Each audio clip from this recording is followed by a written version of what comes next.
Welcome into the 2-minute drill here inside the Auburn Tigers here from the floor of Mercedes-Benz Stadium following a pretty thrilling Auburn win over a top 10 opponent, Washington, Mark, to start the season.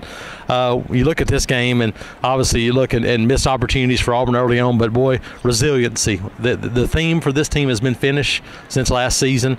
Offense finished the drive off with a touchdown late. Defense finished it off with a big stand, and that was the game, and a really good kickstart for the 2018 season for the Auburn Tigers. You know, the last two times they were up here in this stadium, Jason, had a chance to win both games in the fourth quarter and didn't make the plays to do it. They had the 10 or 11 play drive, 74 yards, B.B. Whitlow scoring from 10 yards out to put Auburn ahead. Then the defense had to step up and make a big play, and they did, turn the ball over in downs, and then Auburn's offense ran out the clock, but the special teams contributed too. Ryan Davis had a nice punt return to set up the first score.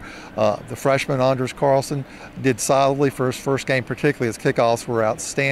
So it was sort of an all-around team win. They weren't as sharp as they needed to be, especially against a really good Washington team, but it was good enough to get the win against the number 6 team in the country. Absolutely. You look, and Mark, one of the things that we talked about coming into this, with the offensive line hold up, and yeah, they've got to get better in running, blocking, and in the ground game, because that was one of the issues. But you also had a Washington defense that had experienced secondary, and they put those guys on an island. They run blitz. They did a lot of things, and I thought the offensive line overall held up fairly well. A really good first start for those guys, I thought, against a good defense. Yeah, I thought the offensive line was solid. Auburn gave up 2 sacks. The Auburn defense came through with 5 sacks, and I think that was one of the factors in Auburn winning the game. Absolutely. Look on the other side of the ball, marking that Auburn defensive line, especially that first group, boy, they were the difference makers today. And against a Washington offense with Jake Browning at quarterback, a guy that, hey, was standing in the pocket, delivering the ball. They made some really good throws and one-handed catches down.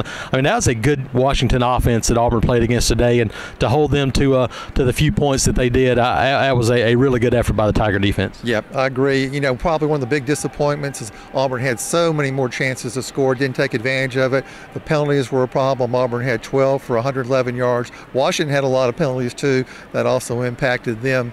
But it's one of those kind of games where the officiating crew was a little different from the Big Ten, and they let Washington hold flagrantly throughout the game. I asked Derek Brown about it. He said it was very bad, but he said you just got to play through it. You know, you figure out they're not going to call it, so you just try to find a way to win. Absolutely, and that's what Auburn did. They found a way to win. Now you got a week to clean some things up, come home facing Alabama State, a chance to get some things healthy and cleaned up before you face LSU, Mark. This is the perfect opportunity. You got a lot of things to work on, but you get a win against the top 10 opponent. Hard to get it much better in week 1. That's right. You win. You got plenty on film to get better at. You're going to have a chance to play more guys in week 2. So it's a good start. Absolutely. Very good start for the Auburn Tigers. Top 10 win over Washington here in Atlanta. Jason Caldwell and Mark Murphy inside the Auburn Tigers.